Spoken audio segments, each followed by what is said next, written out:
Hello ladies and gentlemen, and welcome back to another video. Game, the legendary purple shop, the temple of midnight launches, the place where you traded your entire childhood for about £6.90. This is a bit of a weirder video for me personally to make because I've actually never really been to a game. I've seen them now in the modern days at the back of Sports Directs, as I will get to later on. But unlike the CEX video, which thanks for everyone watching that and totally not fighting everything I said, I've had to do a decent amount of research and I'm prepared to be completely wrong about loads of it, so do lecture me in the comments. Behind your nostalgia, Game had a wild story. From dominating UK gaming to now ending up being shoved at the back of a Sports Direct like your old man's treadmill. Okay, we're not getting any use in that. Let's run it back.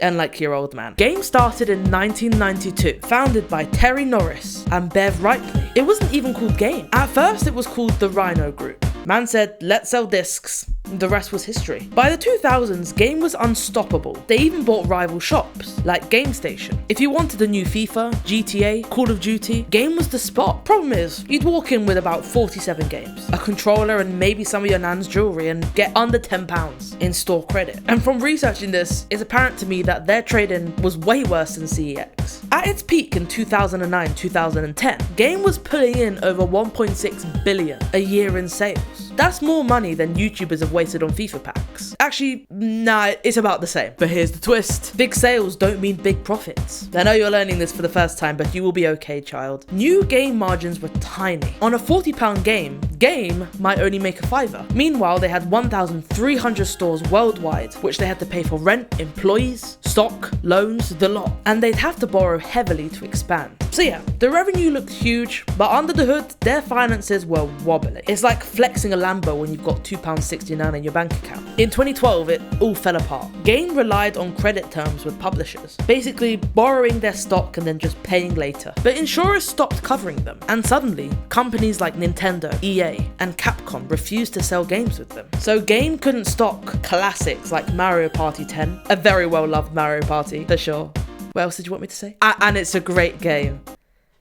Imagine walking into KFC and they've got no chicken. That actually did happen once, so yeah. Why did Game flop? Multiple reasons. Digital downloads were increasing at a massive rate. Why get up from your chair to walk 2 centimeters to put a disc in when you could just simply press a button? Amazon was way cheaper and had way more deals on flash sales. CEX, believe it or not, gave you better trade-ins. It smelled like curry and disappointment, but at least you got £10 instead of 2. And they were drowning in costs. Competitors either beat them or died too. Zavvi? Gone. Granger Games? Gone. CEX? Still thriving somehow. Maybe the smell keeps them alive? In 2019, billionaire Mike Ashley's Fraser's Group, aka Sports Direct, swooped in and bought Game for 52 million. Noni Madueke went for more. Let that sit in, okay? They've been shoved into the back of Sports Direct, next to the discounts and the dusty Everlast bags. If you want a PS5, you've got to walk past 40% off Lonsdale hoodies first. That's insane. As of 2025, Game isn't fully dead. They're still online,